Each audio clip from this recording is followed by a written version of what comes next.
niretzako importantena da historia kontatu gura dagoena, ikuspegia.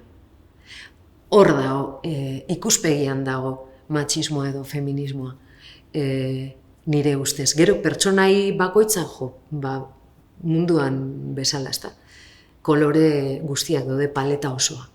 Baina zelan mugitzen diren eta ze mezu kontatu eta ze historia kontatu gura duzun, hor dago koska. Fabrikando mujeres, elkarrizketa itziaritu hori, bat. Pentsatu gura dut, hobera goazela, pertsonai emakume pertsonaje interesanteak eskaintzen direla orain, eskaintzen dizkigutela. Nik behintzat badauzkat serie batzuk ikusita oso pertsonaje potentekaz eta posten naz, ondino falta da asko, asko. Segatik, oso emakume gutxi dagoelako gidoiak idazten eta historiak sortzen. Eta hor dago ikuspegia. Aktoreok azken finean egin alduguna gure alde edo gure pertsonajearen alde, baina gu ez gara barkuko kapitainak. Eta hor historia sortzen diren zera horretan, nukleo horretan, hor egon behar da aldaketa. Eta zuzendaritzan bai, oso emakume gutxi dago, eta nabaritzen da. Askotan errezena da heroiak interpretatzea, ezta? Heroiak edo bilanak, gaiztoak, oso pertsonai interesgarriak izaten dira gaiztoak, baina tontotxoa direnak edo hori, puntu patetiko dituzten pertsonai horiek zailenak izaten dira interpretatzen. Eta niretzako hor dago koska, hori defendatzea hori, puntu hori. Normalean humorea nahiko maskulinoa izaten da. Eta neska bat tartean baldin badago da,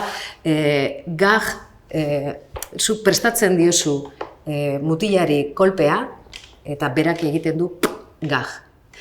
Normalean, holan izaten dire pertsonei femeninoak komedia klasikoan eta oso gatza da topatea, egon badago, baina eskaintza guztian artean umore, emakumeok induako umorea. Bai guztetan jataz emakume potenteak, baina asko egin dituzunean, igual guztetan jataz gehiago gustatuko litzaidak egitea, hori fragilidade puntu horregaz, gehiago emozionalagoak edo pasionalagoak. Tokatu zait batzutan gidoi baten esaldi bat irakurtzea, eta esatea, hau nik ez dut esan behar, enazlako ondo sentitzen, eta emakume moduan sentitzenaz iraindua edo txarto, ez, eta mobidak izatea zuzendariren bategaz, eta normalean gizonak. Batzutan emakumeren bat egondanean hor agintzen olako kezkak azaleratu eta ez da ezelango arrazorik izan aldatzeko. Berari, ostras, enaz konturatu, arrazoia dekozu. Egia da, gauzela horren ohituta, olanko gauzak eta normaltzat emoten, batzutan pilo bat eskapatu egiten dira. Koladorean nik uste dut filtro estuena ipini behar diogu koladoreari. Baina askotan, despistatzen basara purtsu bat, baina bai tokatu zait. Adibidez baten esan behar nuen, nire pertsonajea mutil bat egazen enrollatzen zen informazioa ateratzeko. Eta pertsonaiak esaten zuen puta baten moduan sentitzen ez du, nik hori ez dut esan behar. Ze pertsonajeak erabaki badu, ondo pasatuko dut eta gaina aterako diote informazioa. Zergatik sentidu behar da puta baten moduan emakumea delako, eta mutilak zergatik, mutil bateri zergatik olako esaldiak zergatik ez dizkiduzu idazten.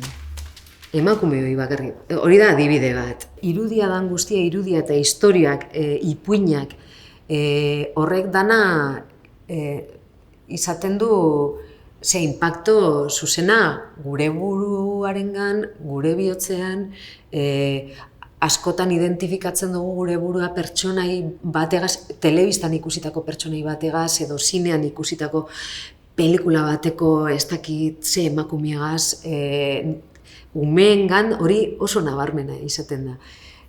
Baina nagusiongan be bai, ez da? Askotan, zeozer gelditzen da, poso bat gelditzen da hor, eta gure barik edo igual kopia egiten dugu itxura batzuk edo ez dakit, edo esaldiak edo pentsamolde batzuk. Kriston arma potentea da. Nik uste dute bidea dela apurtxu bat alkartzea, sororidadea oso modan da orain berba, baina oso gauza politia da, eta gainera funtzionatzen du. Egiten gabiz, batzutan olako gauzen aurrean, normalean aurrean gauzen emakume guztiak, bai aktoreak, bai teknikoak, bai hori inguruan dauzen emakume guztiek, pina egiten dugu. Eta egiten dugu indarrak metatu eta alde. Eta lortzen dira gauzako lan. Egon behar da egokitze prozesu bat anontzako, gu gabiltza aurrera pausuak emoten, baina aldaketa gizartearena izan behar da. Ez bakarrik emakumeona, sistema eta balore batzun barruan ezitu gaituzte oso diferente, eta kokatu egin behar dugu, bakoitzak bere burua kokatu behar du horretan, eta barriro, zure nia barriro apurtxo bat eraiki eta moldatu.